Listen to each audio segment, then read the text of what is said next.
আসসালামু আলাইকুম। আজকের রেসিপি মূলা শাক ভাজি। এই যে দেখেন কুচি করে নিয়ে ভাপ দিয়ে নিয়েছি, সিদ্ধ করে নিয়েছি। এখন কড়াইয়ে পেঁয়াজ কুচি, মরিচ কুচি, রসুন কুচি দিয়ে নিয়েছি। নিয়ে নাড়াচাড়া করে নিয়ে শাকগুলো দিয়ে দেবো। এই যে শাকগুলো দিয়ে দেবো।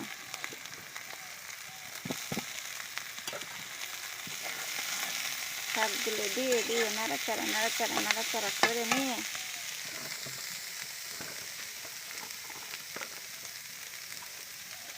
একটু লবণ দিব, স্বাদ মতন লবণ দিব। পরে নাড়াচাড়া করে নিয়ে নেমে নেব। বাস, আমার শাক ভাজা হয়ে গেছে। এই যে কলমি শাক। আপনারা আজকের রেসিপি দেখে